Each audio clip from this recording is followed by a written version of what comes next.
Olá, sejam bem-vindos. Eu sou o Dr. Renato Coelho. Está aqui comigo hoje o Dr. José Paulo Ferreira e temos a nossa convidada da noite, que é a doutora Amanda Colognesi, que é a nossa colega aqui da equipe do Acolher e que é a psiquiatra que nos acompanha aqui e ajuda a todos nós. E hoje falaremos sobre comorbidades no transtorno do espectro autista. Por isso que a gente convidou a doutora Amanda para poder discorrer sobre esse tema.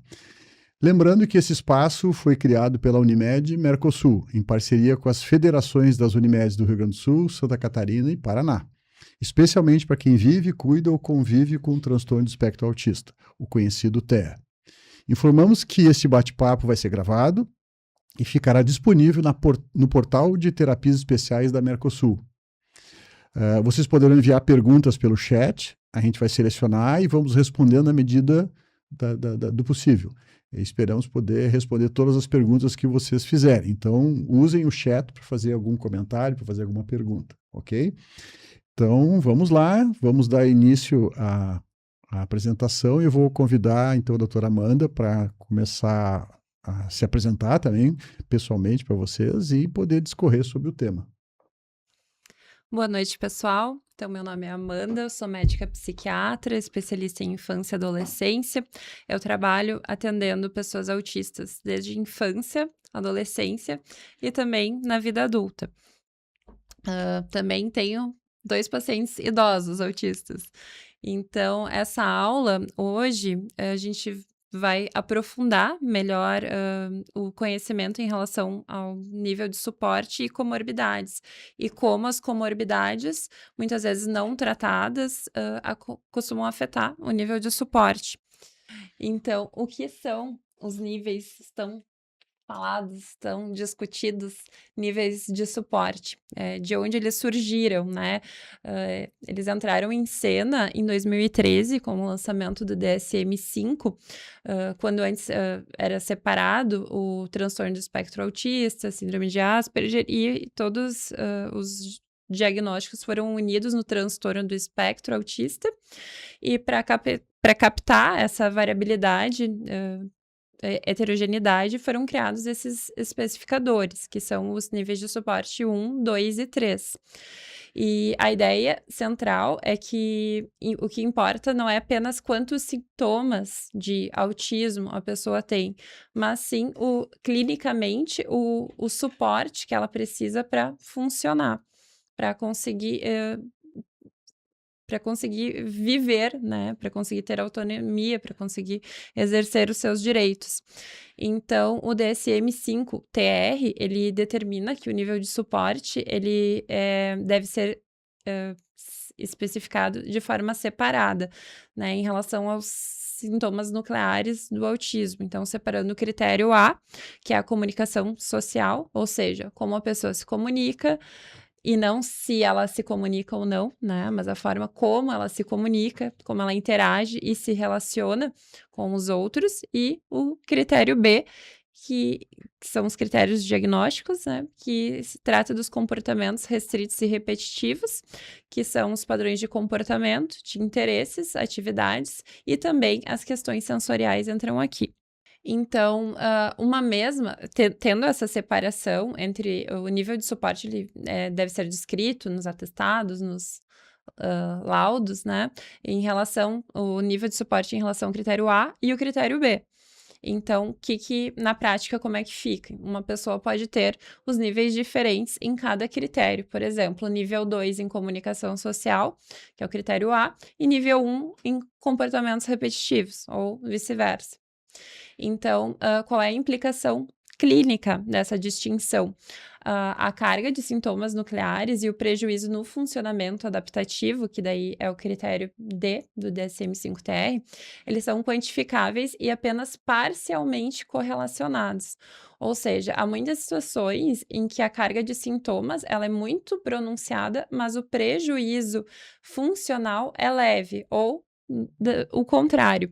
Então, isso reforça a importância de avaliarmos cada domínio, o A e o B, de forma independente e não assumir também que o nível de suporte ele vai ser o mesmo para comunicação e comportamentos repetitivos. E esses níveis são independentes de inteligência. Uma pessoa ela pode ter a inteligência normal ou acima da média e ainda assim precisar de suporte substancial em algumas áreas. Então, o que é o nível de suporte? Ele é uma descrição resumida do momento atual, né? Ele é dinâmico, ele é avaliado separadamente entre os critérios A e B, ele muda ao longo da vida e ele é baseado no impacto dos sintomas nucleares do autismo e não de comorbidades, enfim, ou adversidades, no funcionamento adaptativo. E ele foi criado para uso clínico, para um ponto de partida para o planejamento individualizado, né, tanto de Amanda, suporte como eu vou terapia. aproveitar aqui e pedir para o Rafael ali botar esse slide em tela inteira. Isso. E aí a gente pode discutir um pouco mais sobre isso aqui, que eu acho que é importante, né? Para quem está nos escutando, né? Assim, o que é o nível de suporte e o que Não o é. nível de suporte não é. Que eu acho que é uma confusão que a gente vê na prática clínica, que as pessoas acabam confundindo, né? Nível de suporte com nível de severidade, né? Nível de gravidade ou confundindo, né? Algo que foi criado para um uso clínico, para um uso de benefícios, de acesso a serviços, de acesso a permitir direitos. algum tipo de terapia ou não, né? Exatamente, né?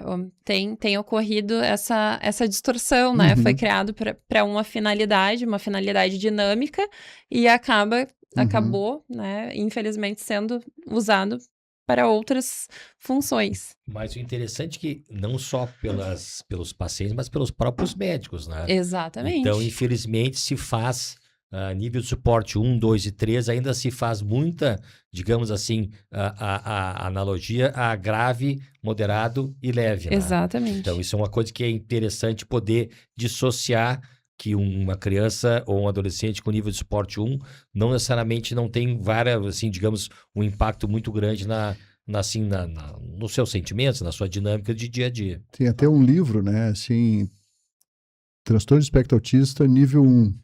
Leve para quem? Né? Que exatamente é uma pergunta que tem que se fazer assim, né? Se a pessoa tem um nível de suporte 1, ela precisa de suporte.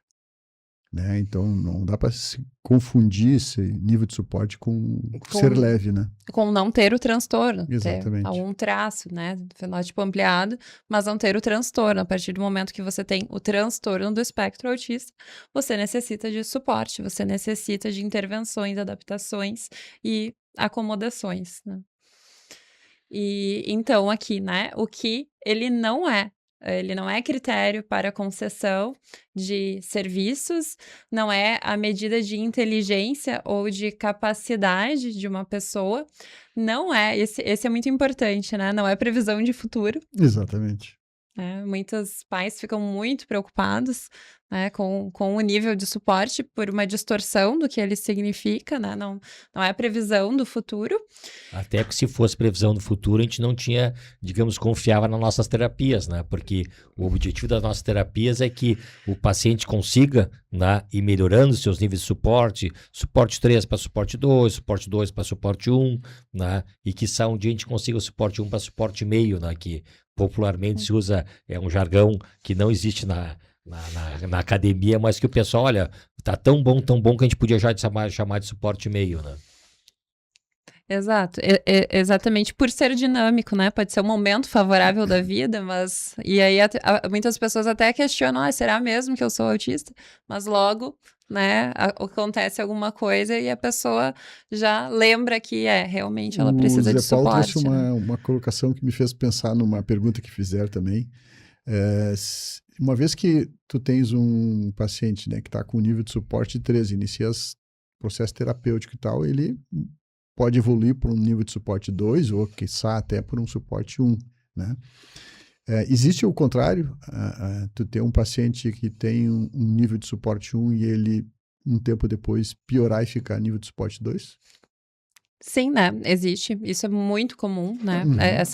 As pessoas transitarem e até porque depois, nos próximos slides, a gente vai apresentar as comorbidades, né? Exatamente. Surge uma epilepsia grave, Uhum. enfim, né? Enfim, tudo que pode surgir ao longo da A vida. própria fase de desenvolvimento, pode ser um adolescente que tem uma recaída das questões sociais, né, que vinha Exatamente. equilibrado, porque digamos, as dinâmicas e exigências para ele estava conseguindo dar conta, chega na adolescência que tem outros valores que ele tem que dar conta que ele não dá, ele pode ter uma recaída na necessidade de suporte, né? Isso é bem comum de acontecer em adolescente. Exatamente, né? Ou chega na vida adulta e aí, né? Saiu da faculdade, enfim, aí muita demanda e excede a capacidade regulatória Regulatória. e vai mudar, né? Não quer dizer que de forma definitiva, pode ser que precise ajuste de alguma acomodação, enfim, e a pessoa retorne, né, para um nível de suporte anterior, mas isso é algo que a gente tem que estar sempre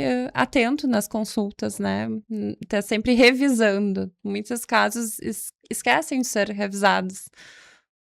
Então, o que também ele não é um subtipo fixo de autismo ou identidade, né? Na internet a gente vê muito disso, as pessoas falando, eu sou nível 1, nível 1 versus nível 3. É como se fosse sobrenome, né? Exatamente, né?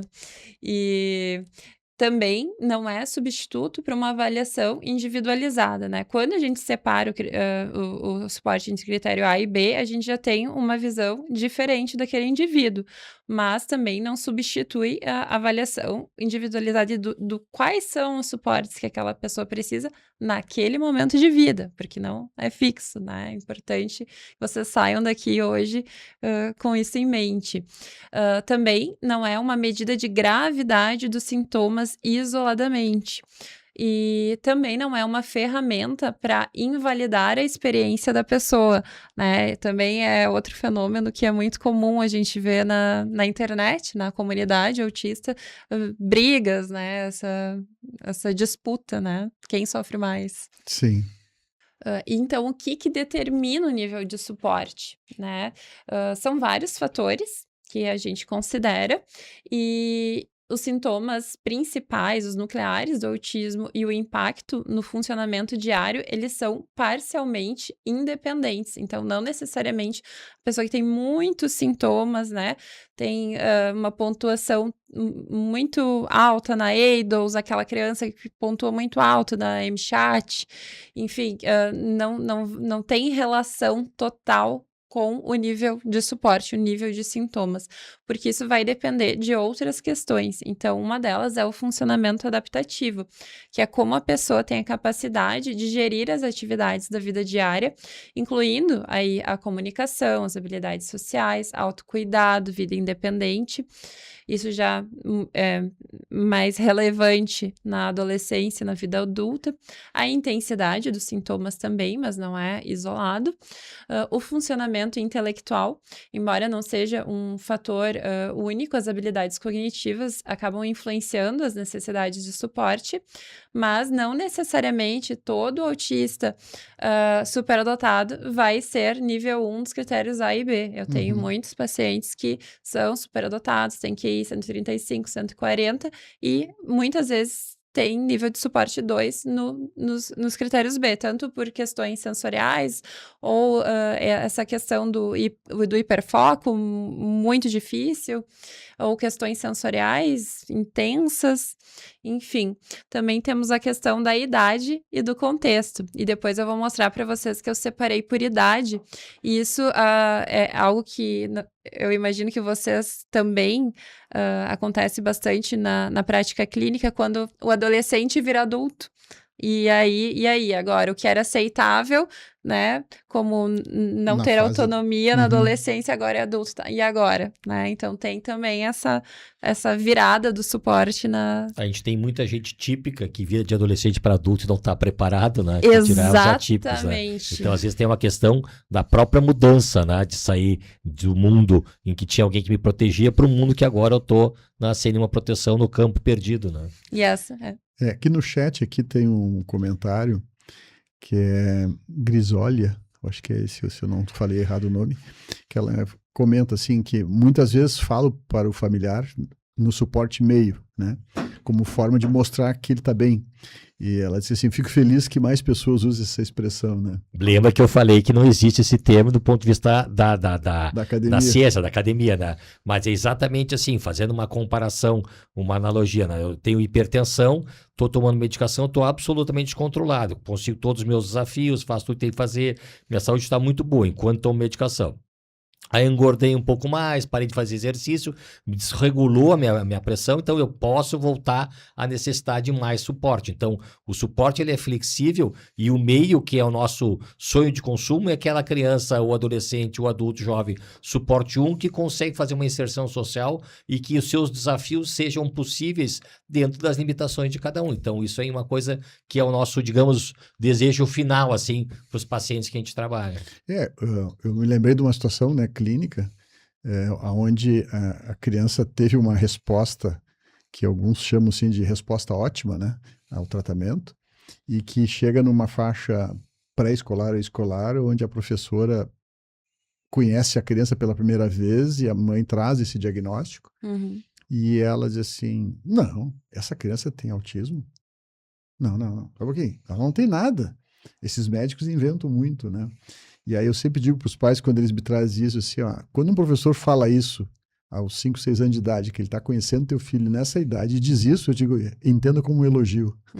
Senão acho que as terapias funcionaram bem, a criança Esse conseguiu... é o nosso sonho de consumo, né? né?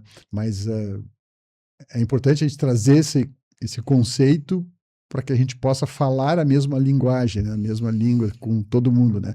Mas assim, no informal, claro, a gente pode dizer para um paciente que ele tem suporte meio como forma de elogiar a resposta, né, que ele teve. Exato, é um momento, né, e a gente não pode também imaginar que não vai acontecer, que não vai surgir na adolescência uma epilepsia, que não vai surgir uma comorbidade, que a vida não vai, né, dificultar, que vai acontecer alguma coisa, e isso depois, as demandas vão aumentar e vão exceder a capacidade de adaptação daquela pessoa, daquela criança, então a gente tem que estar sempre atento, né?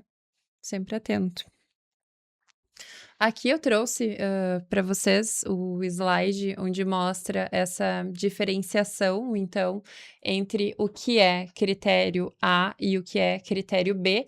E aí que talvez essa história, essa brincadeira do suporte meio, né? Pode ser que uma pessoa realmente ela seja nível 2 no critério A, tenha muita, né, precise de um suporte substancial em relação à comunicação social e não tenha tanta rigidez, não tenha tantas questões sensoriais, não fique tão pronunciado, né, os sintomas do critério B, mas no A, sim, ela precisa, né, de suporte, mas não em todos os domínios. Aqui eu trouxe para vocês que esse ano saiu essa pesquisa, que é o mapa Autismo do Brasil, e ela trouxe uma estatística, porque o censo não separou em níveis de suporte, né? Ele só trouxe quem são os autistas e não separou pelo nível de suporte. Então, aqui, esse ano saiu essa publicação muito relevante para a gente pensar em questão de políticas públicas e assistência, e aqui ela mostra, né, que 53,7% no nível 1, 33,8% das pessoas do nível 2 e 12,5% no nível 3 de suporte. Então, foi a primeira vez que a gente teve...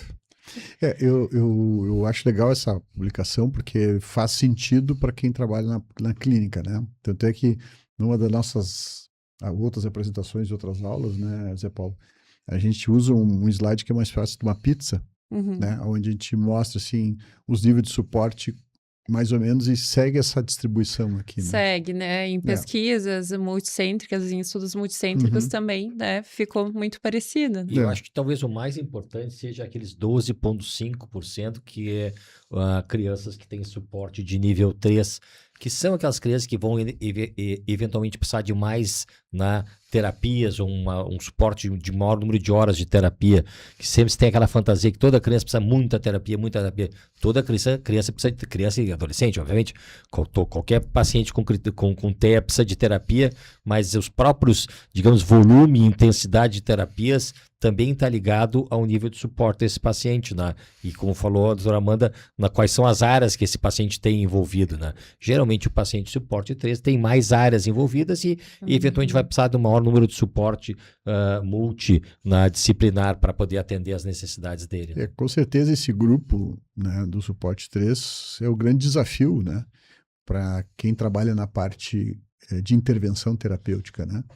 De realmente poder ajudar esse indivíduo a ter melhor autonomia, maior capacidade de comunicação e diminuir a rigidez, enfim, para poder evoluir para um nível de suporte mais baixo, né? Exatamente.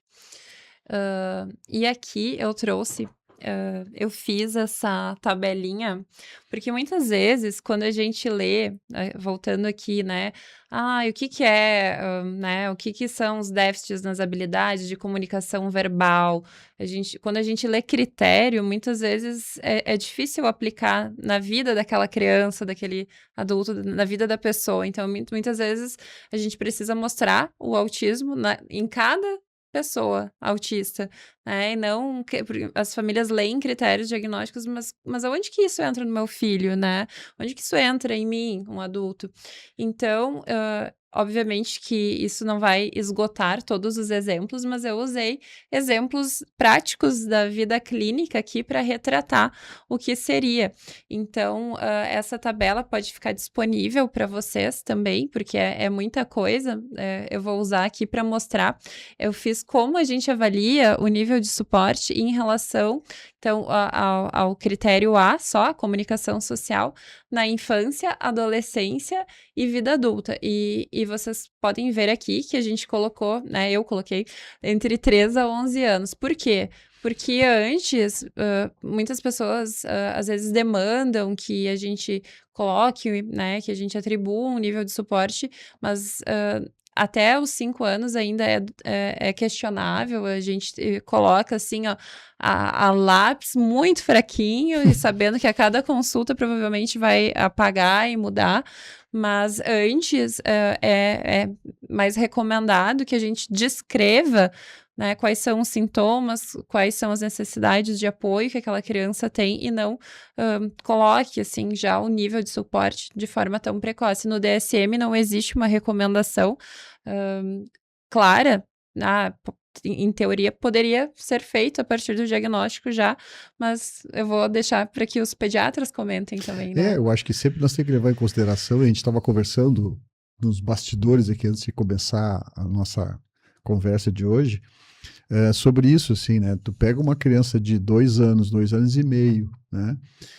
Tu vai botar no laudo um nível de suporte, como a doutora Amanda falou. Sim, a gente pode colocar, mas não é algo que seja essencial e importante naquele momento tu colocar, porque é uma criança de 2 anos, 2 anos e meio, 3, onde algumas habilidades do desenvolvimento dela naturalmente não precisam estar já ela pronta. Por exemplo, se nós pegar uma criança de 2 anos, 2 anos e meio, e ela não está ainda com as habilidades de comunicação e de fala bem desenvolvidas, uma criança típica também pode não estar, né? A gente sabe que tem aquelas crianças que são os faladores tardios que demoram mais para formar frase, para poder se comunicar de uma forma efetiva, né?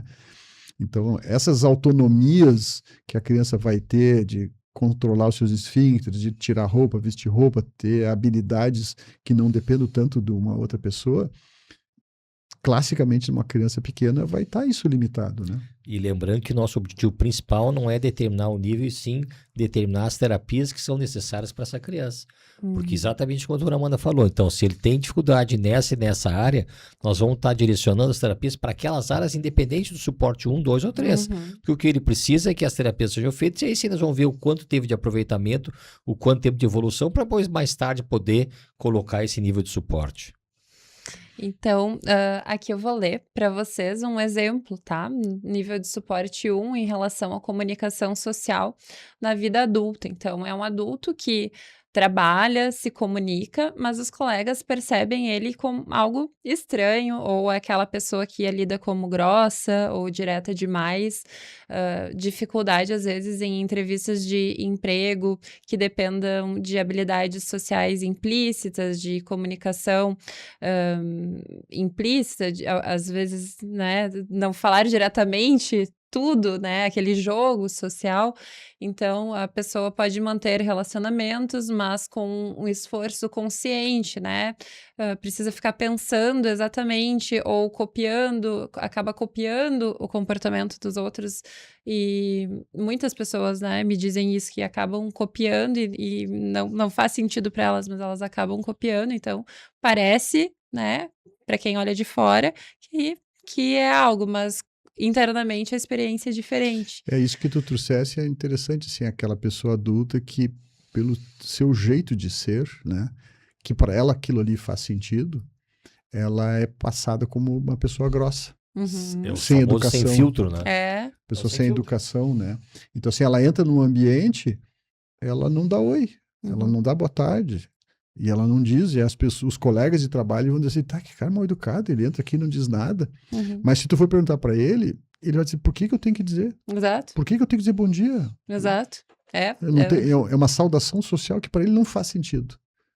Exatamente. Quando faz, é capaz de fazer? Sim, é capaz, mas Uhum. faz para performar, Uhum, né? uhum. Faz por demandas, mas desgasta, né? Exatamente. Desgasta.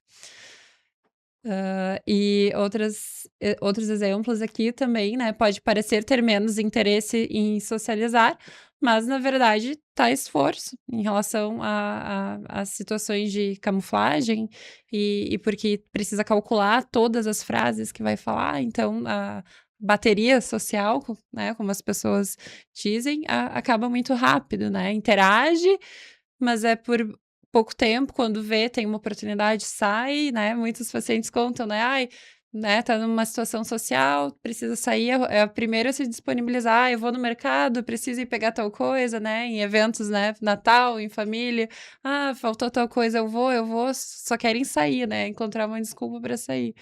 E essa pessoa que tem essa visão assim de ser mal educada, grossa, né? Com certeza os familiares cobram muito dele quando ele não tem o diagnóstico feito, né? Sim. Então, tu imagina um adolescente ou um adulto que chega nessa idade sem ter tido a compreensão do problema dele. Uhum. Imagina o nível de cobrança que a família faz, né? Sempre lembro de uma experiência que eu tive com uma mulher jovem que me procurou por questões de eu ter atendido já fulano, então ela, olha, me indicaram vir aqui contigo porque eu tenho algumas dificuldades que eu achei que eu sou parecido com alguém do espectro autista. E eu realmente me propus a atender aquela mulher e quando a gente conseguiu concluir que realmente a história de vida dela era totalmente compatível com uma pessoa dentro do espectro autista, e a pergunta que ficou no final para ela assim, tá, tu tens o diagnóstico agora, e aí? Ela disse assim, me sinto aliviada, porque eu posso dizer para minha mãe que eu não sou louca. Então, tu imagina assim, o grau de sofrimento que essa mulher passou ao longo da vida, né? Porque ela não tolerava certas coisas e a mãe cobrava muito dela um comportamento que ela não tinha como fazer, né? Sim, são pessoas que já crescem com essa sensação interna de inadequação, é uma experiência muito precoce de inadequação social, né? Uhum. Mas para quem vê, tá ali, né? Tá falando, mas a experiência subjetiva é completamente diferente, né? Uhum. E agora, comparando, né, o nível 1 ali na infância, não vamos pensar em 3 anos, tá? Vamos pensar ali nos 7, 8 anos. Então, às vezes a criança, ela consegue conversar, mas não mantém a reciprocidade, né? O vai e vem da conversa. Você pergunta, como foi teu dia? Foi bom. Não fala mais nada, não pergunta e o teu, ou como que foi a aula hoje? Foi boa? Não é aquela criança, ai, foi boa, eu fiz isso, fiz aquilo, e o teu dia, como é que foi? Né, não tem esse vai e vem, não tem a reciprocidade. Então, e ao mesmo tempo pode falar muito tempo sobre um interesse especial, sem perceber que os coleguinhas perdem o interesse. Quando o coleguinha perde o interesse, até fica com raiva, como assim você não quer me ouvir falar sobre, né, sobre meu interesse? E tenta fazer amigos, as tentativas são desajustadas, né, não acabam sendo estranhas e acaba muitas vezes afastando as outras crianças, né? Ela tem o interesse, mas não sabe como, né? Acaba sendo mal interpretada ou não percebe alguma regra implícita, entende instruções verbais diretas, mas perde piadas, sarcasmos, né? Aquela criança que a mãe faz assim, né? E por que tá mandando ficar quieto, né? Não Sim, percebe. a gente tem umas experiências muito interessantes da prática clínica, né? Que a mãe diz assim, doutor, ele diz coisas sobre algumas pessoas que ele encontra que me faz passar vergonha. Então, assim, chegou uma pessoa na frente deles, da mãe do filho, que era uma pessoa com sobrepeso, obesidade. E ela chegou na frente da pessoa assim, nossa, como tu é gorda. E ela disse, filho, não se diz isso. Mas, mãe, ela é gorda.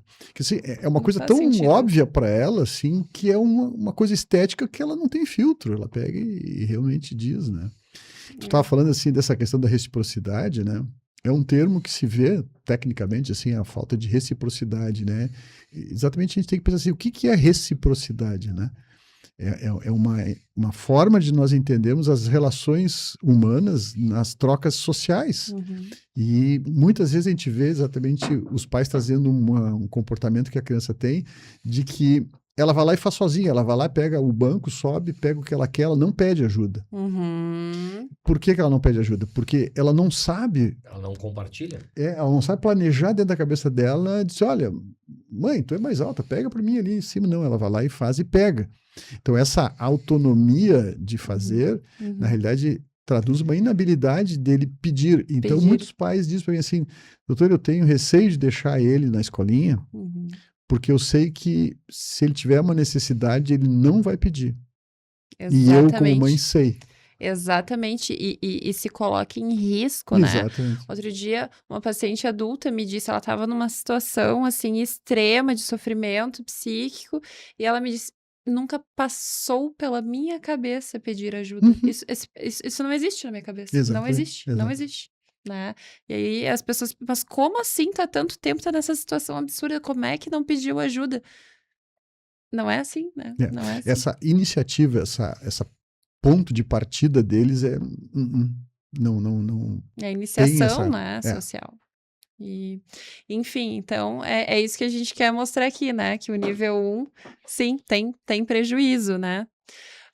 Aqui, agora, vou pegar um exemplo, então, de nível 2. Vou pedir só pro Rafael, aumenta o slide ali, Rafael. Isso, obrigado. Isso, em relação a critério A, novamente, comunicação social, o que seria nível 2? Então, né, aí já seria, vamos mostrar aqui comparando, né, um adulto, né, consegue comunicar as necessidades básicas, mas tem grande dificuldade em interações sociais mais complexas do trabalho, por exemplo, uma reunião, uma negociação, trabalho em equipe, acaba muitas vezes aceitando tudo, porque não consegue manifestar, né, dizer não.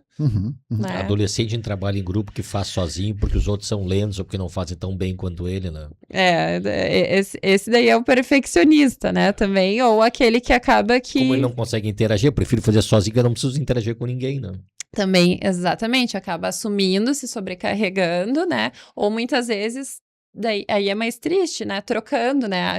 Acaba uma troca, né? Entende que aquilo é uma troca por amizade e aceitação e pertencimento, né? Então, tem várias camadas, né? Quando a gente vê aquele adolescente que faz tudo sozinho, né? Tem vários aspectos, né? Que podem estar envolvidos e todos trazendo sofrimento, né? Que ninguém costumava ver até muito pouco tempo. Então, voltando, né, aquela pessoa que não consegue dizer não, né, aceita tudo, precisa de um mediador ou suporte para resolver os conflitos interpessoais, então às vezes tem um conflito no trabalho e precisa que alguém faça essa mediação, acaba tendo um isolamento significativo, passa semanas sem contato social voluntário, não responde mensagem do WhatsApp de ninguém, né, por semanas também, muita dificuldade, né, as pessoas me relatam muitas pessoas não entendem, parece simples, mas é só responder não, é muito difícil, né, e sabe, sim, sabe responder, sabe falar, mas são pessoas que às vezes, para algumas situações, podem se comunicar melhor de forma escrita, né, dificuldade em navegar sistemas, marcar consultas, resolver problemas burocráticos, pedir ajuda aqui, ó, né? Então, isso já seria o nível 2, é quando o prejuízo, a pessoa, né, tem prejuízos muito maiores e precisa de muito mais assistência, precisa de muito mais intervenção, treinamento de habilidades, comunicação pragmática, para ela conseguir, né, basicamente funcionar, né? Uma pessoa que pode não pedir ajuda. E agora o nível 3, então, né? Um exemplo aqui, seguindo na vida adulta, que é o que menos se fala, né? Vou aproveitar hoje, então. Isso, Rafael, vai aumentar o slide aí. Então, no nível 3 em relação ao critério A, tá, pessoal? Pode ser nível 1 em relação ao B, lembrando disso. Então, comunicação funcional muito limitada, então depende de CA, ou de alguém que interprete as suas necessidades quando não disponível, não consegue navegar de forma independente nenhuma interação social, pedir né, compras, transportes, precisa ter alguém junto na consulta, não consegue responder as perguntas do médico sozinho, necessita de cuidador ou acompanhante para todas as atividades que envolvam contato interpessoal e tem risco, né, de não comunicar dor, doença ou necessidades urgentes sem suporte, né? Não foi tu que tem um caso, Zé, de um adolescente que do transporte? Essa é bem interessante. É um paciente adolescente e que é absolutamente tranquilo, e ninguém dá, assim, nota nada nele, passa tranquilamente por típico, e ele tinha que voltar do colégio, e ele tinha que pegar a lotação, que a lotação aqui no Rio Grande do Sul é um ônibus pequenininho, que tem linhas diferentes, e por que não pegasse a lotação? Eu não sabia se ele ia passar a lotação, ia passar perto de casa, mas por que não perguntasse para um motorista? Eu não, como é que eu vou perguntar para o motorista? Então ele voltava do colégio a pé, 4, 5 quilômetros, porque ele não conseguia parar a lotação e perguntar para o motorista, passa na tal rua? Então, o que passava para os outros, que era uma coisa absolutamente corriqueira, e qualquer criança de 8, 9 anos pode fazer essa pergunta, o adolescente não conseguia fazer. Ou seja, então tinha um sofrimento bastante importante, caminhava 4, 5 quilômetros, em chuva, em frio, porque não tinha condições de perguntar uma coisa que para outras pessoas é absolutamente simples. Era bem no colégio, tinha outras questões que não chamavam atenção, totalmente independente de vários critérios, mas nessa questão de interação social, uma dificuldade muito, muito importante que volta e meia trazia assim, um prejuízo grande, porque tinha que caminhar 4 quilômetros sem necessidade, né? Essa é a iniciação só, né? Só um dos fatores da comunicação, que é a iniciação, e olha o prejuízo, né? E dentre outros que devem acontecer e talvez nem consegue comunicar, né? Que existam. E aí também tem a criança que às vezes inicia, né? Posso falar? E aí começa a falar, e não para. respeita o turno do outro. E também, então são muitos aspectos que a gente precisa avaliar, né? E aqui agora, em relação ao critério B, né, que eu quero chamar atenção, os comportamentos restritos e repetitivos e também as questões sensoriais. Então, um exemplo de um adolescente, né? Então, 12 a 17 anos, nível 1. Então, interesses intensos que podem parecer típicos, né, normais, no conteúdo, por exemplo, né? Normal, adolescente, tem interesse em videogame, alguma coisa de programação, mas são anormais na intensidade, né? Então, adolescente que passa muitas horas sem parar, né, com esse interesse, né? Vendo só sobre esse assunto, todos os detalhes, só quer falar sobre esse assunto, não sai disso, né? Tudo é isso. Ou rigidez em rotinas que interferem com a flexibilidade necessária, então não consegue mudar de plano quando um amigo cancela, entra em crise, dificuldade com organização e planejamento que pode afetar o desempenho escolar também, porque só fica fazendo o que tem interesse e não sobra energia para as outras demandas da vida, não consegue.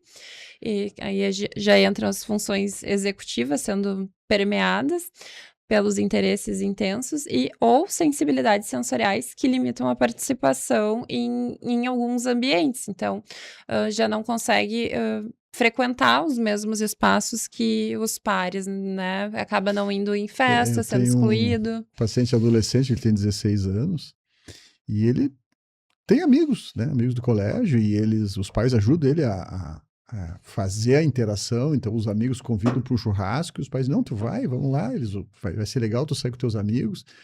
Só que ele tem esse interesse restrito que é sobre futebol.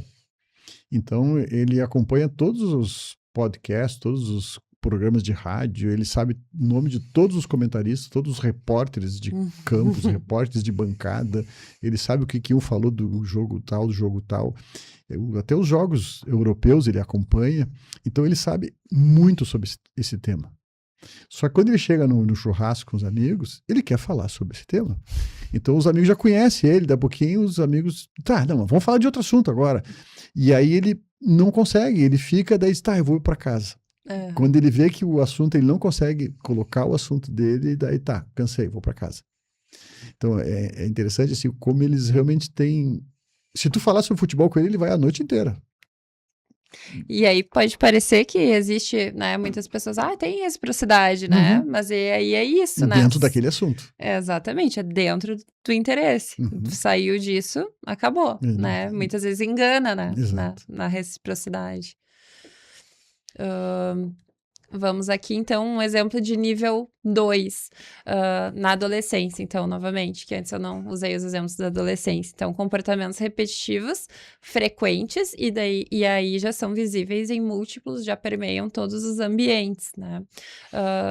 Tem grande sofrimento com mudanças, pode ter crises, quando rotinas são alteradas. Lembrei agora também de um caso né, que os pais se separaram, mãe foi para uma casa, pai ficou em outra casa e o adolescente era apego à casa, não era o pai. Então, não conseguia mudar de casa, precisava todo dia voltar na casa, sentir o cheiro da casa, estar na casa, né? E nível 1 em relação à comunicação social, mas nível 2 em relação, né, a essa questão de tanto sensorial como de rigidez para mudanças, né? Então, e se comunica, né, super bem, mas o sofrimento, o prejuízo que isso estava trazendo na vida da família era muito intenso.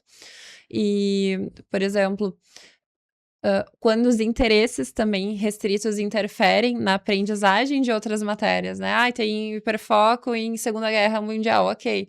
Mas e aí vai super bem a história, mas e aí todas as outras matérias, a pessoa faz né? Eles relatam, eu faço muito esforço, mas não consigo, né? Não consegue, não tem nenhum prejuízo cognitivo, mas precisa ter um nível de motivação.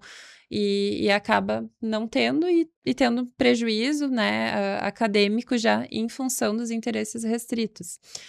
Ou também sensibilidades sensoriais que limitam significativamente a participação. Não consegue ir ao cinema, shopping, restaurante, né, já não consegue mais nem comer fora, não é apenas festa. São espaços que né, limita muito mais, né, o círculo social. Ou também a dificuldade em transição de uma atividade para outra, né? Começa a ter briga em casa, sozinho não consegue parar de fazer uma coisa, começar a fazer outra. Precisa que alguém vá lá e tire a pessoa de uma atividade e passe ela para outra. Sozinho não consegue, né? Tem muitos casos, assim. Uhum. E que as pessoas não percebem que isso é ser nível 2, né? As pessoas focam só no critério A e aí tá tendo, né, muito sofrimento ali e não tá tendo intervenção, porque ninguém viu que precisava mais intervenção ali, né? Uhum.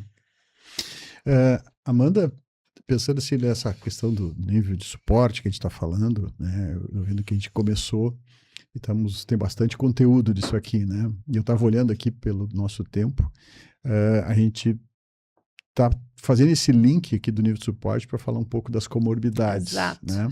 Então, como a gente já está com o andar da nossa carroça aqui avançado, né? Se eu pedisse para ti assim, bom, em termos de comorbidades, né?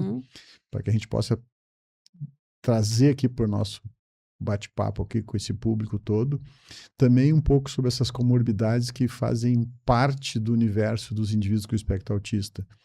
E essas comorbidades vão interferir no nível de suporte, como tu já falasse, né? Sim. Se a gente pudesse trazer, assim, o tema das comorbidades, qual tu diria, assim, que são as comorbidades mais prevalentes, né? Que, de repente, vale a pena a gente trazer aqui para a discussão.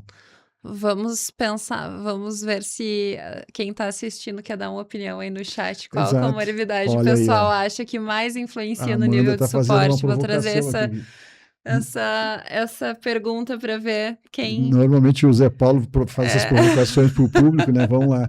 Mas a Amanda está fazendo essa provocação. Vamos ver. Quem é que no chat aqui gostaria de dizer assim, qual a comorbidade que vocês acham que é a mais prevalente e qual a que vocês gostariam que a gente poder trazer aqui para vocês? Vamos ver, o pessoal está meio tímido aí. Temos mais de 100 já pessoas. Que é para bagunçar a história, e será que as comorbidades são as mesmas com a idade? Ou elas mudam de acordo com a idade? Ó, já apareceu aqui, TDAH. Ó. Acertou. A Larissa e a Tatiana já botaram, TDAH. Acertaram. Então, a gente vai disponibilizar, né, os slides para quem quiser se aprofundar. Então, porque realmente é muito interessante olhar para isso, né, sobre essa discrepância do nível de suporte. E vamos passar aqui, então, para as comorbidades, tá? Então, antes de falar sobre o TDAH, só vou introduzir o assunto aqui, né? Então, que 70% das pessoas autistas têm pelo menos uma condição de saúde mental comórbida, né, coexistente, e 40% tem 2 ou mais. E além das questões psiquiátricas, diversas condições médicas também clínicas são mais comuns no autismo e acabam também interferindo no nível de suporte. Os pedidos aqui do público é que a gente fale de TDAH e a deficiência intelectual. Olha só, teremos, com certeza. E então, assim, só para falar, né, compreender essas condições comórbidas é essencial, porque muitas delas são tratáveis e o tratamento delas pode reduzir o nível de suporte, né? E muitas vezes as pessoas, tudo fica na conta do autismo não olha para uma comorbidade e aí poderia estar ali reduzindo o nível de suporte. Exatamente. Na prática clínica a gente sempre diz também para os alunos, né? Sempre que tu tem uma comorbidade, tem que tratar a comorbidade, senão vai complicar todo o lado dele de funcionamento dentro do espectro autista. Exatamente. Né? Então, a gente tem que estar sempre procurando, né? É muito prevalente aqui, trouxe para vocês, então, né? O TDAH, sim, é o que tem maior impacto, né? Então, por que o TDAH não identificado, ele é tão crítico, né? Porque ele é o que tem realmente o maior impacto sobre o funcionamento adaptativo. E ele vai trazer, né, sobrepor dificuldades em funções executivas, prejudica muito a funcionalidade da pessoa, problemas em manter a atenção em atividades da vida diária e acadêmicas também, a impulsividade, né, coloca a impulsividade do TDAH somado, né, às vezes a pessoa autista não consegue perceber os riscos e é impulsiva, então aí a gente tem várias situações extremamente perigosas, né? E dificuldade em seguir rotinas e completar tarefas, então, e dificuldade de evoluir nas terapias, né? De permanecer na terapia. Tu falasse agora essa questão de avaliar o risco, né? Me lembrei daquele fato que aconteceu, não sei se foi no final do ano passado, eu tô meio perdido no tempo, daquele rapaz que entrou na jaula do leão, né? Que é assim, claro, não estou trazendo, Exato. mas assim, é uma dificuldade de interpretar o risco que ele está ali, né? Ele não conseguiu avaliar a situação, né? Não sei qual era o diagnóstico daquele rapaz. Eu também não lembro qual era, mas foi sim, né? Mas assim, nitidamente todo mundo que olhou, cara, tá, mas como é que ele entra numa jaula do leão? Exatamente assim, a dificuldade que ele tinha de avaliar que aquilo ali era uma situação de risco, né? Exatamente. Claro, tem várias possibilidades ali do diagnóstico, não estamos trazendo que aquilo foi um comportamento de uma criança autista ou de um adolescente autista, mas me lembrei dessa situação que tu trouxesse, né? E o que a gente vê na prática, todos os dias, é a rua, né? É a rua. Né? E muitas vezes o ambiente é impulsividade, não aguenta esperar, aí tem sobrecarga sensorial, não tá com abafador, é muito barulho, a criança quer sair daquela situação, fica desesperada e sai correndo. Né? Então isso é um exemplo que acontece, né, com muita frequência, e o TDAH também, né, as terapeutas, né, que eu sempre converso com os terapeutas dos pacientes, elas sempre me dizem, né, olha só, não tá tolerando a intervenção, né, não tá ficando. E aí a gente também tem que, daí vem mais os desafios de entender o que é TDAH, o que é a criança que precisa caminhar para se regular sensorialmente, né? Então, essa é a parte diagnóstica mais difícil, eu não vou nem entrar nesse ponto. Exatamente, né? Mas sim, ele é um fator de risco modificável, né? O tratamento melhora diretamente o funcionamento adaptativo também e, consequentemente, melhora a eficácia das terapias, né? Me lembro de um escolar, né? Que nitidamente o comportamento dele estava indo por uma hiperatividade impulsivo e com dificuldade de adaptação na escola, e os pais eram muito resistentes a entender que aquela situação precisava de uma medicação. Então os pais eram aquela política assim, eu sou contra remédio, né? E trabalhei bastante com eles a compreensão e a necessidade de uma intervenção farmacológica, e quando eu iniciei o tratamento, passaram-se 1, 2, 3 meses, a mãe me disse assim, poxa, doutor, eu tenho que dar mão palmatória. Se eu soubesse que o remédio fosse fazer tão bem para ele, eu tinha iniciado antes o tratamento. Isso é então, realmente, é isso que tu dissesse, é algo modificável que muda o curso da história, né? Muda a expectativa de vida, né? Também a gente tem que pensar nisso, né? Então, o medo da medicação não pode ser maior do que essa avaliação de riscos e benefícios. Então, aqui, né, como o TDAH prejudica o nível de suporte, né? Então, ele prejudica a comunicação, né? A criança fica mais impulsiva também, corta os coleguinhas, né? Dificulta, já tem uma dificuldade de reciprocidade, aí mais isso acaba passando por mal educada, né? Prejudica a socialização, né? Aquela criança que chega e já derruba todo mundo e é muito agitada. E muitas vezes ela é vista como agressiva, quando na realidade ela é impulsiva, e a impulsividade dela, ela pisa no pé do outro sem saber, entendeu? Então assim, professor, o fulano pisou no meu pé e me machucou, quer dizer assim, como se ele fosse agressivo. Não só ele pisou no pé, como também não se deu conta que aquilo ali é uma coisa ruim, não. Ou seja, que se tu pisa, se é um TDAH, pisa no pé, opa, desculpa, o coitado do que tem T, às vezes pisa no pé e pra ele não fez diferença, que era só um nível mais alto que o pé ali esbarrou, que ele não se deu nem conta, né? Exato, a questão social também, né? E aí vida diária, né, impacta os pais, as crianças e aí os pacientes autistas adultos, né, com muito prejuízo, né? Muitas vezes assim, nível 1 no critério A, nível 2 no critério B, em função de um TDAH não tratado. Prejuízo também de habilidades motoras, né? Tanto, né, a alteração de motricidade fina, motricidade grossa.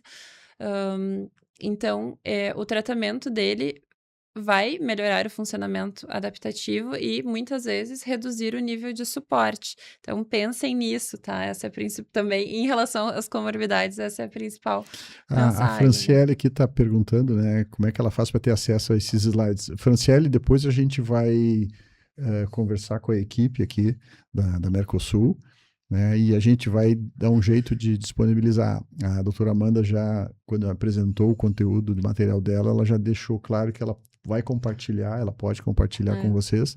Ela até fez um material exatamente com a intenção de que isso pudesse ser usado. Que fique né? de referência para você.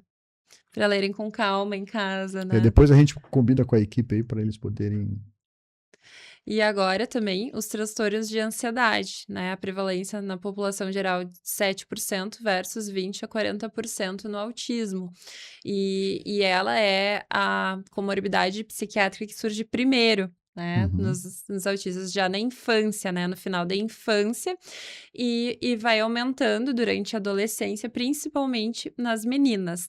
Então, as formas comuns de ansiedade no autismo, a comorbidade com a ansiedade social, né? Também conhecida como transtorno de ansiedade social ou fobia social, a ansiedade generalizada, a ansiedade de separação, fobias específicas também, e a intolerância à incerteza, que não é um diagnóstico, mas é um fenômeno muito comum, né, que acontece, e muitas vezes isso é uma barreira e a pessoa acaba prejudicando o funcionamento da pessoa, por né, esse fenômeno de intolerância à incerteza muitas vezes trava a pessoa, ela deixa de fazer muitas coisas, parece ter um suporte muito maior, e aí tratando, né, com terapia cognitivo-comportamental adaptada, ela consegue melhorar a funcionalidade dela.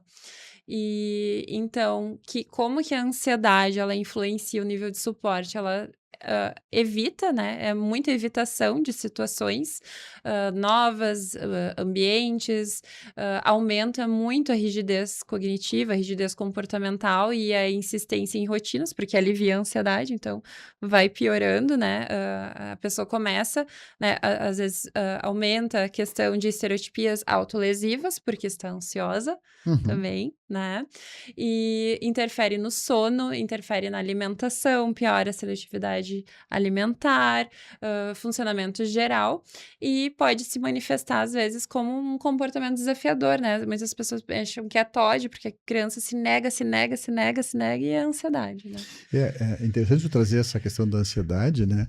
Que quando ela vai fazendo parte da mente, do funcionamento da mente da pessoa, ela vai buscar mecanismos de se aliviar. E esses mecanismos de se aliviar, eles têm um efeito temporário. E como ela viu que funcionou, ela repete. Exatamente, Depois vai reforçando. Depois repete. Aí fica aquele comportamento ritualístico que ela tem que fazer para aliviar. Exatamente. Só que chega um ponto que esse comportamento ritual não está mais funcionando. E aí vai subindo o nível, né? E aí as manifestações clínicas vão piorando. Vão se agravando. Então... E não raro, né? Fica difícil de separar o que uma criança está com comportamento ansioso numa faixa escolar e o quanto que ela está de hiperativa. Que são manifestações muito parecidas, para quem olha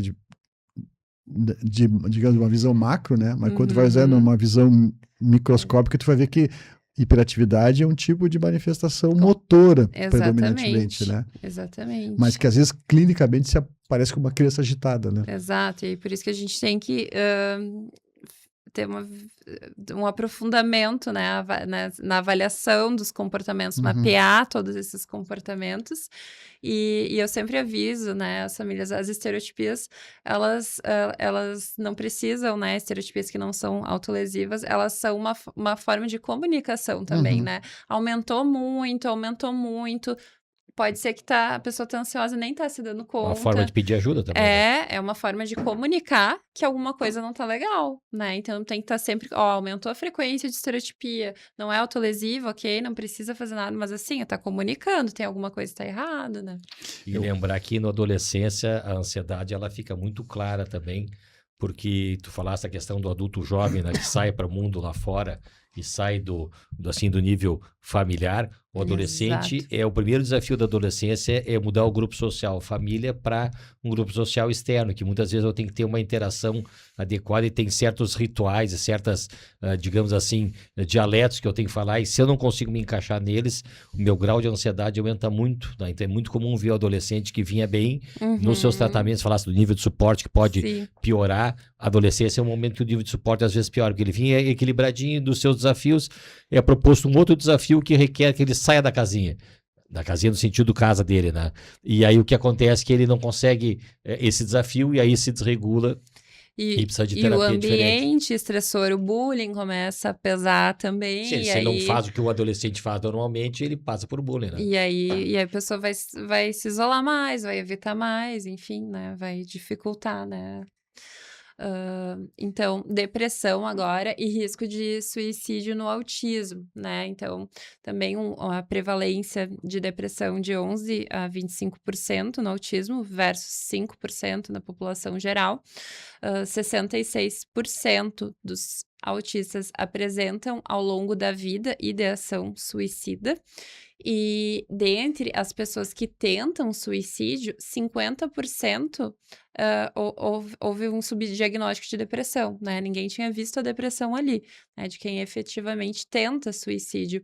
Então, a depressão, ela é a maior contribuinte para a redução da qualidade de vida em adultos autistas, mais do que o próprio diagnóstico do autismo ou ansiedade, por exemplo.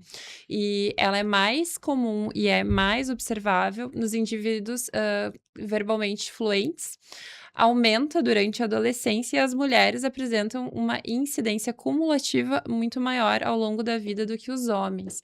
E como que ela afeta, então, o nível de suporte? Porque ela reduz a motivação para as atividades da vida diária, piora o isolamento social, ela pode levar à perda de habilidades previamente adquiridas, então a pessoa parece ter uma regressão, assim, ela não dá mais conta, aumenta o risco de comportamentos autolesivos, contribui também para redução da expectativa de vida. Então, tanto que a depressão basal, né, é uma das questões no momento do diagnóstico que influenciam na qualidade de vida, né, posterior. Eu acho que essa questão da depressão na criança com transtorno de espectro autista, todo clínico, ele tem que ter em mente que isso existe. E ele tem que ativamente buscar isso. Sim. Porque o que acontece? Tu pega um adolescente dentro do espectro, a maioria deles vão ter um comportamento mais de isolamento, que é uma característica do espectro, assim, o isolamento. Na adolescência, esse comportamento de isolamento se intensifica. Sim. E a criança fica no quarto o dia inteiro. E quando ela fica no quarto, ela fica no jogo do videogame ou ela fica fazendo alguma atividade de computador, né? Passa desapercebido. Né? Então, assim, nós clínicos temos que pensar assim, eu tenho que buscar ativamente esses sinais, porque senão eles passam para a gente. E aí a gente tem que cuidar, porque muitas vezes, né, se for usar um instrumento de rastreio, né, é muito diferente. Então, eu sempre aviso as famílias também, né, a estereotipia, ela nos comunica e o hiperfoco também. Quando a criança, né, era só de, né, não perde o brilho do hiperfoco, não tem mais interesse, aquela coisa que, né, só queria falar, né, não que mudou para algum outro hiperfoco, mas nem o hiperfoco mais dá prazer, dá brilho no olhar da criança. Do ponto de vista prático, eu sempre diria assim, mudou o comportamento, subitamente. Exatamente. Insônia, ficando acordado até as 3, 4 da manhã, abre o olho. Né? Abre o olho porque realmente tem coisa para a gente pensar aqui e poder detectar e tratar precocemente. E muitas vezes a depressão ela aumenta mais ainda a rigidez cognitiva e aí a pessoa não vê saída e aí muitas vezes isso é associado a maior ideação suicida. Né? Muitos casos, né, eu falo aos meus pacientes, não tem que trabalhar o risco de suicídio ele é muito atrelado à rigidez cognitiva, então não adianta ficar tomando medicação, tem só medicação, né? Claro que vai tomar medicação, mas tem que trabalhar em terapia e rigidez cognitiva, porque é o pensamento tudo ou nada, né? Então, não vê saída, a única saída é o suicídio. Então, isso é algo que tem que ser muito trabalhado nas terapias. Né? Aqui, né, a Larissa está dizendo assim, tá muito bom, só que a gente precisa de mais tempo, é muito conteúdo. A gente concorda contigo, Larissa, mas assim, a ideia nossa é exatamente poder trazer aqui, dentro dessas questões dos níveis de suporte, as comorbidades, né, uma espécie de uma introdução ao assunto, né, mas Exatamente. Aqui é uma introdução, se deixar a gente fica Uhum. falando, né? Mas é para que vocês também tenham acesso, né, ao material e se aprofundem e discutam, né? Discutam com os profissionais que acompanham. O toque também, então, é uma comorbidade frequente. Muitas vezes as pessoas também fica só, é comportamento repetitivo do autismo, mas existem diferenças importantes, né? Também é algo que prejudica muito, né? A pessoa fica presa em rituais, não consegue funcionar, então prejudica muito também o suporte. Então, responde bem ao tratamento, então a gente precisa identificar e diferenciar o que é toque e o que é autismo, e aí poderia ter uma aula só disso, né? Uhum. Aqui os transtornos psicóticos, né? Então, esquizofrenia, transtorno bipolar, quando apresenta algum episódio psicótico, ou apenas ao longo da vida, né? Existe um risco maior de psicose em pessoas autistas sem preencher critérios, né? Para esquizofrenia, experiências, né? Psicóticas. Então, isso também altera muito o nível de suporte, e a gente precisa perguntar, né? Eu tô com um caso de uma criança que estava só com conduta alucinatória, a gente foi investigar, até era uma epilepsia, né, temporal, que estava causando alucinações, e a escola percebeu uma conduta alucinatória, né? Então, assim, essas comorbidades e aí também, estava na escola, né, muito desorganizado, tendo crises e crises, no fim era uma epilepsia, né? E aí, a gente sabe que a epilepsia é uma das comorbidades clínicas, né? Uhum. Que ela é bem mais prevalente em indivíduos dentro do espectro do que a população em geral. Uhum. A gente tem em torno de 25 a 30% deles, né, podem ter epilepsias Exatamente. versus 1% da população infantil, né? Exatamente, e nem sempre é a convulsão tônico-clônica, né? Uhum. Pode se manifestar das mais Mas diversas formas, então a gente precisa estar sempre atento. Agora chegamos no, deficiência intelectual. né, no transtorno de desenvolvimento intelectual, que isso é uma comorbidade, né? E muitas pessoas acabam confundindo, né, o que é sintoma nuclear do autismo e o que é comorbidade, né? Então, a deficiência intelectual, TDI, é uma comorbidade que, sim, ela acaba aumentando o nível de suporte, né? Dificultando. A prevalência, então, em estudos populacionais, ela é variável, né? Tem dados desde 15% a 65%. E como que ela afeta o nível de suporte? Então, ela já é, né, independente do autismo, associada a um menor funcionamento adaptativo, aumenta significativamente o risco de epilepsia quando tá Sim. junto, né, aumenta mais ainda, limita a capacidade de aprender habilidades compensatórias e também nas terapias, né? Então, a gente também precisa identificar a deficiência intelectual, porque muitas vezes fica forçando muito a criança ali nas terapias, né?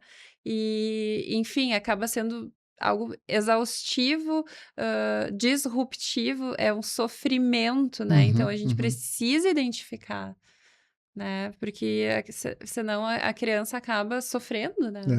Esse dado que tu trouxeste assim, de 15% até 65%, né?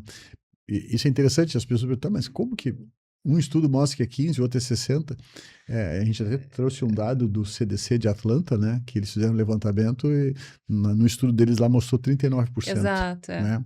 Então a gente se diz assim que na prática, 1/3, vamos botar exato. assim, das pessoas podem cursar com isso, né? E o quanto isso realmente modifica o nível de suporte, modifica inclusive o prognóstico, né? Exatamente. E um outro dado que é interessante, né, é pensar assim, infelizmente essa manifestação da deficiência intelectual mostra exatamente o comprometimento genético, né, Sim. desses indivíduos, né? Então, assim, é uma condição que vem associada ao espectro autista e que, infelizmente, a medicina, a neurociência não conseguiu mudar o curso dessa história ainda, né?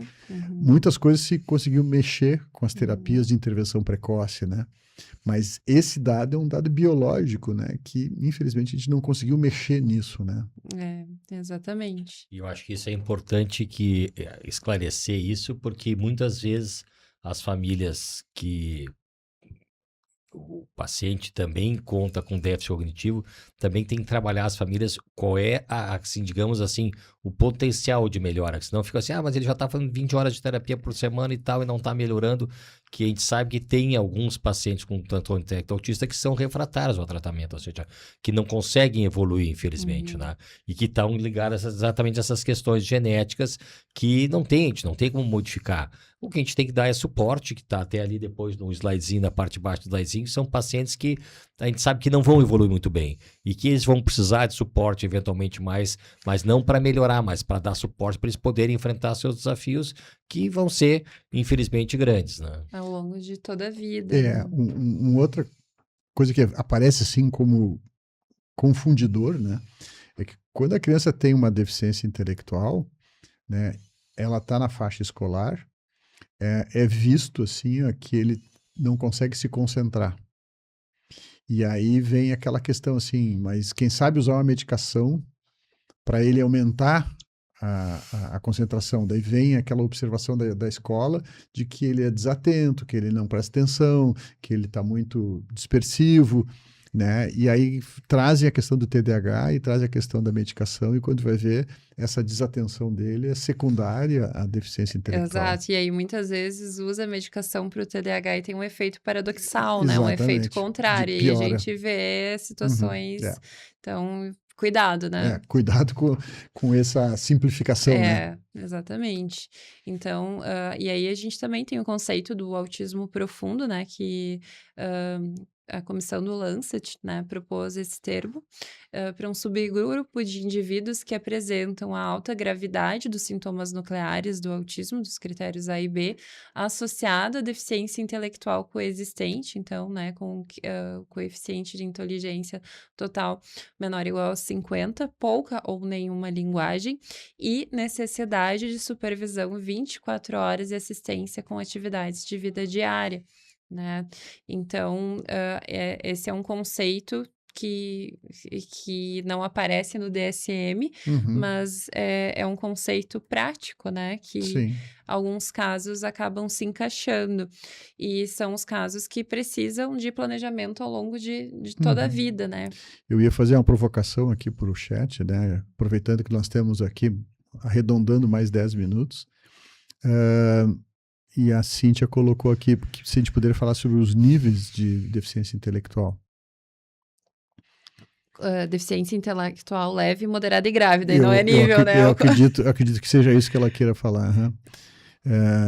E aí, por exemplo, aproveitando aqui que tem mais da Grisoli aqui, o que vocês acham dos exames genéticos na avaliação do espectro autista, né? Falo no uso generalizado. Eu não concordo nessa prática, visto que fizemos diagnóstico embasado em anamnese e exame clínico.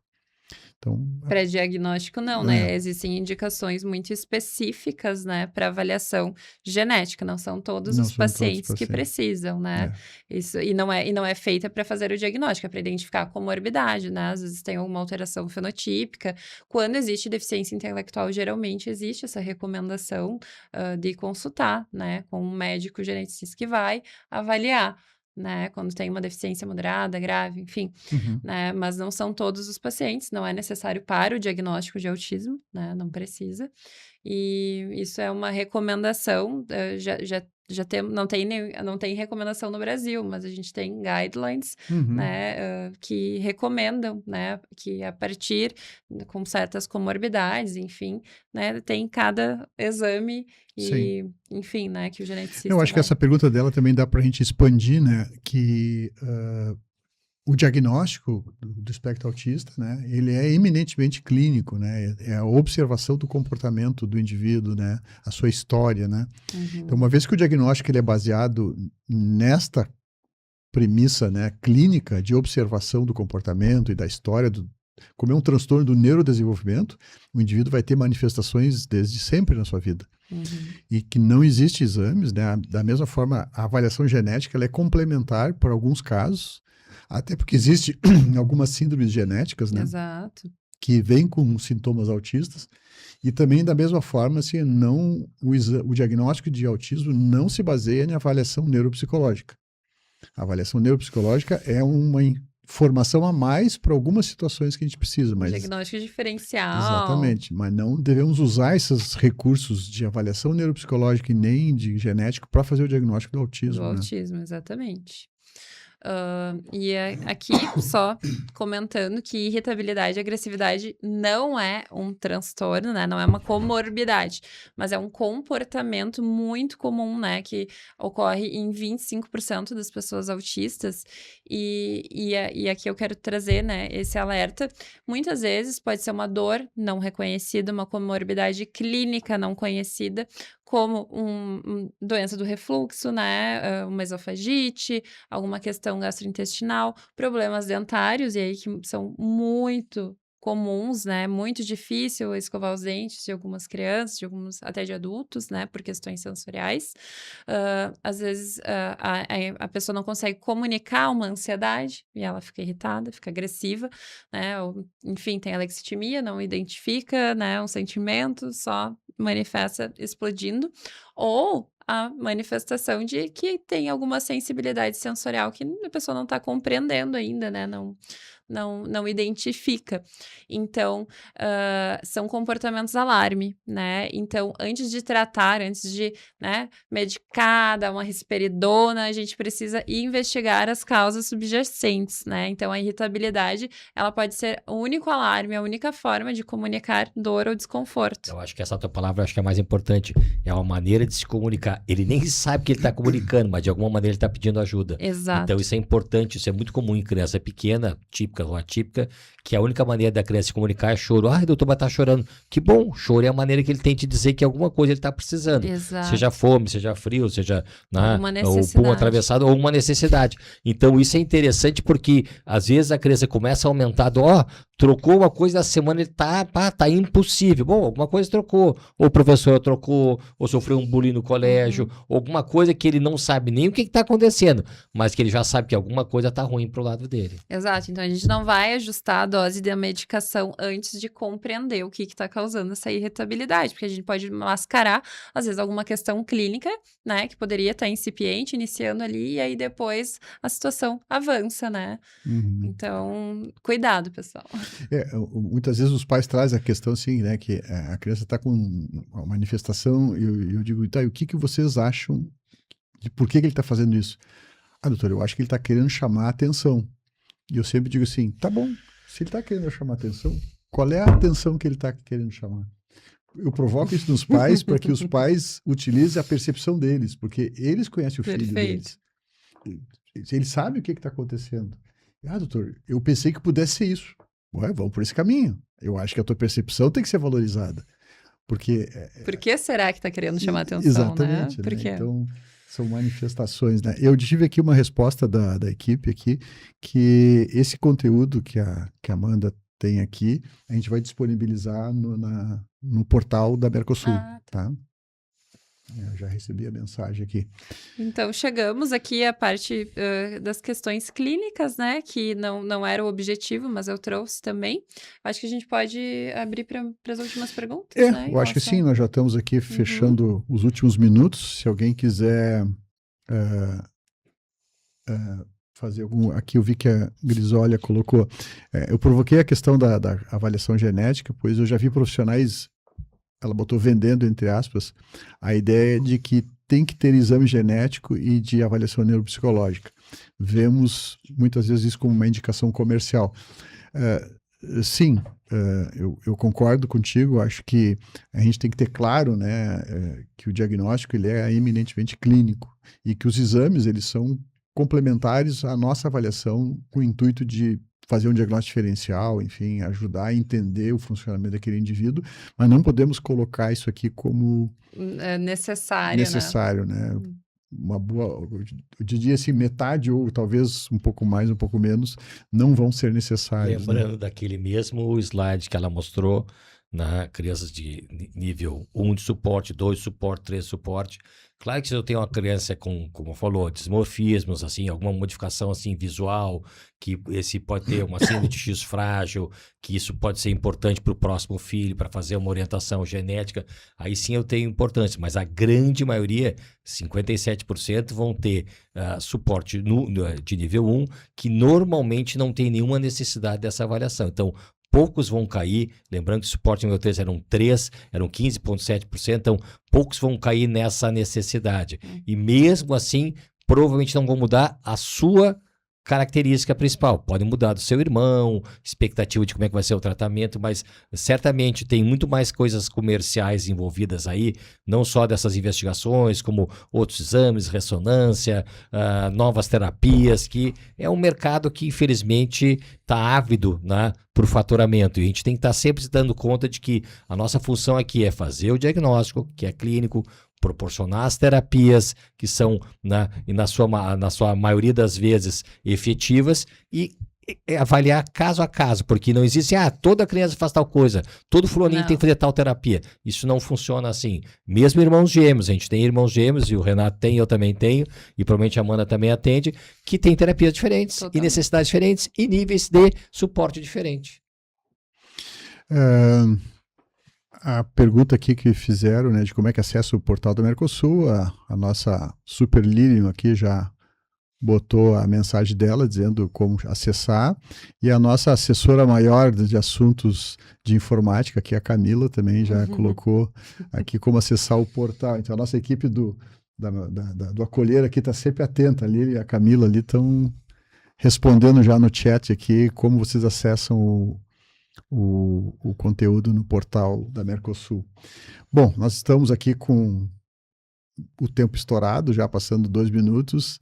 A gente tentou tirar da nossa colega Amanda aqui o máximo em 1h30. Com certeza eu acelerei um pouco o passo com ela, mas necessário para que a gente possa dar conta de todo esse conteúdo. E chegamos mais uma vez ao final de um evento do Programa Acolher com a Mercosul, as federações do Unimed Rio Grande do Sul, Santa Catarina e Paraná. E esperamos que vocês tenham gostado. Essa 1h30 foi um aperitivo, né, desse conteúdo tão intenso e vasto, mas a gente espera ter contribuído. E essa foi a primeira atividade de palestras, né, do ano. Nós temos mais 3 ao longo desse ano e esperamos vocês. Em junho nós teremos a próxima, né, dia 23 de junho, e vai ser um tema que vocês escolheram, né, na enquete que foi feita, e esperamos que todos vocês estejam lá novamente conosco. Um bom abraço a todos. Obrigada. Um abraço, pessoal. Boa noite.